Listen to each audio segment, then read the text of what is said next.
Hello guys. आपल्याला रोज संध्याकाळी सगळ्यांना काहीतरी चटपटीत असं खावंसं वाटत असतं. त्यातला एक सगळ्यांचा आवडीचा पदार्थ म्हणजे भेळच आहे असं मला वाटतं. मला तरी आवडतो वैयक्तिक.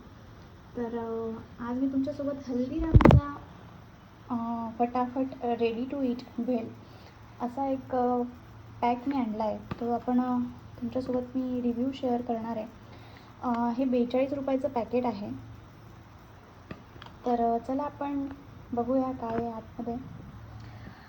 तर गाईज, हे रेडी टू ईट जे भेळचं पॅकेट आहे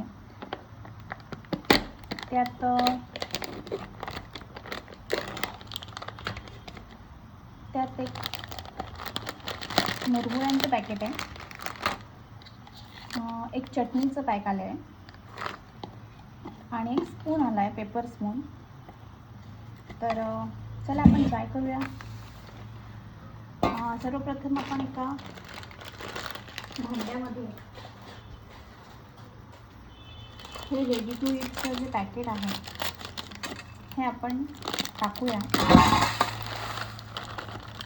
याच्यात असे काहीसे भेळ, मुरमुरे, कुरमुरे, त्यात काही अशी पापडी, काही शेव असं सगळं आलं आहे. त्यात मला वैयक्तिक कांदा टोमॅटो आवडतो म्हणून मी यात कांदा टोमॅटो सगळं घालणार आहे.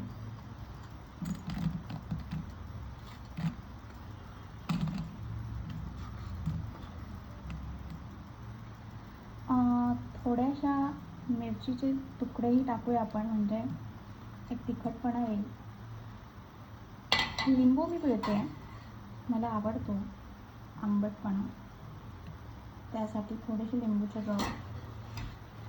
आणि आता त्याचं मेन जे काय आपल्याकडे इन्ग्रेडियंट्स आलं आहे ते म्हणजे ही इमलीची चटणी.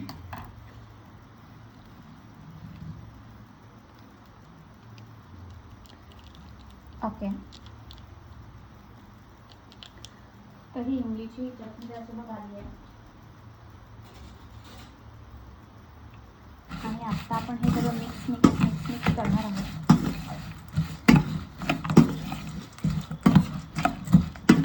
थोडक्यात ही ओली भेळ आहे आणि 45 रुपयाच्या मानाने मला वाटतं घरच्या घरी आपण इझिली करून, कुठे घाईत असतो, प्रवासात असतो तर खाऊ शकतो.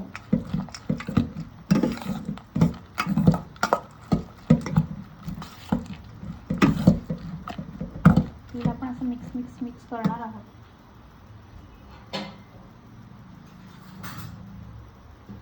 आणि नंतर तिला आपण सर्व करूया.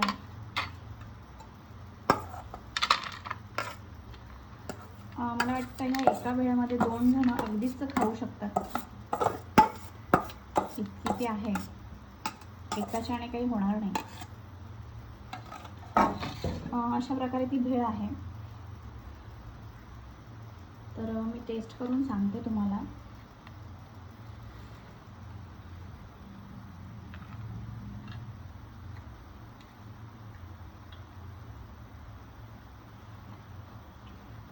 भेळ सुंदर आहे.